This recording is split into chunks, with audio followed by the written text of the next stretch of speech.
Hi, I'm Alex, I'm a PGA Golf professional and welcome to the channel. We're going to help you hit driver longer. In fact, this is a quote, right, from one of my lessons. I gained 31 yards in 2 minutes. So this is a highly requested question here on the channel from Joshua. Hitting driver too low. I've got my ball on my front left heel. I'm trying to hit it higher. I usually hit my irons higher, but my driver just doesn't go that high. I'm sacrificing distance. Does that sound like you? Right, 2 things that you can do.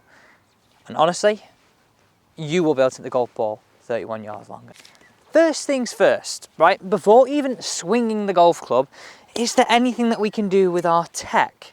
Now, I'm not saying you have to go out and buy anything, but most of the modern day drivers are adjustable, and that's just unscrewing this point here and changing it.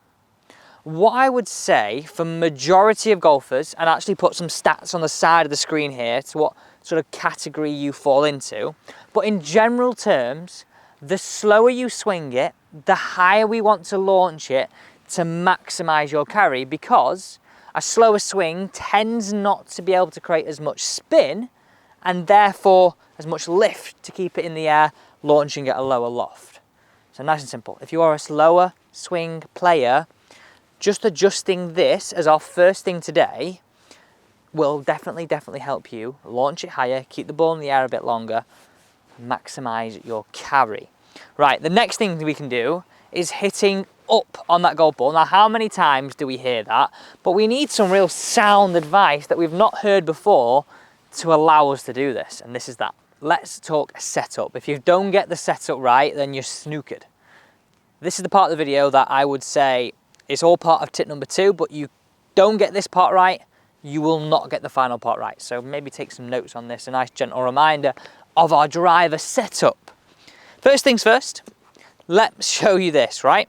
If you're addressing the golf ball with the ball too far back, so i.e. sort of somewhere towards our zip, and our head excessively ahead of that golf ball, well, look what that sort of makes me look like I'm about to do. Without manipulating too much in the swing, it definitely sort of falls into that category of hitting down on the golf ball. Where do we want it to be? Follow these steps, right? So if you're a right-hander, line that ball up in the middle of your feet. In fact, if you're left-hander, do the same thing. For a right-hander, just turn your left toe out. For a left-hander, just turn your right toe out and move the opposite foot away. So left toe, right foot. And that is a great trick because you can do that out on the golf course and know categorically that that ball position is exactly where we need it to be.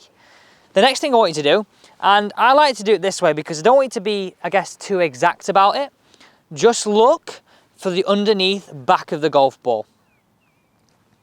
Well, look what that's done to my shoulders.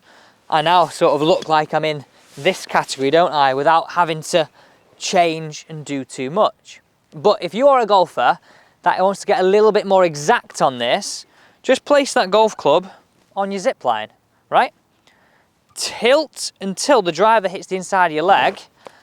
Keep your angle of your shoulders the same. And now look what that looks like I can do. Looks like I can definitely hit up.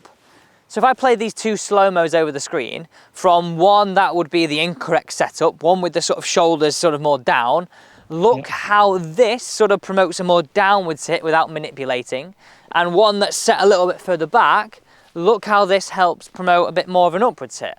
Now that's exactly where we need to be in the setup. Let's talk the drill now. Let's talk the feeling that you can take right to the course. So we are on the first hole here at Mottram. I actually don't think we've put this hole much on. It's a toughie, right? It's a par 5, doesn't look too long on the card, but you do not want to miss it right because it's out of bounds. Toughie. Okay, so here we go. What do you want to feel? So I want you to have that feeling. Imagine your back right, or let's say your left ear, right as you're looking at it on the screen here. When you're striking that golf ball away, I want your left ear, or my right ear as you're looking at it, never to pass that golf ball, right? Because look what that's allowing me to do. Now for 1 minute, I'm not saying fall further back. Let's just imagine it stays just on the edge of that ball. My left ear and the right edge of the ball line up. Not moving too far back, but equally not driving through that. In fact, have a look at me here, right? I'm gonna hit this one away. Let's go exactly face on, and let's see if we can put our practice into motion. So I've got that set up, I've got my ball position, my ear stays on the back of the ball. Oh, my Lord. We do not want that back. Now, why is that important? Why does that feeling help me? Well, hitting up on the golf ball helps control our launch angle. This driver, let's say you've got 10 degrees. If you've got 10 degrees driver and you're hitting down on it, taking loft off, your launch is going to be really low. Now if I've got 10 degrees and hitting up on it 1 degree, we're going to be launching it a little bit higher in the air for a little bit longer, allowing us to hit it further. Everything that we're after in our golf game. So definitely think about that analogy. Let's just show you the opposite one here, the absolute killer. In fact, we'll put a slow-mo over this screen right now. Have a look at this. This is what we do not categorically want to do. Get out here driving through that line. It's a killer. Guys, thanks so much for watching. I do hope you enjoyed this video. It's a simple one, it's an easy one, but make those 2 changes, gain 31 yards, and thank me later.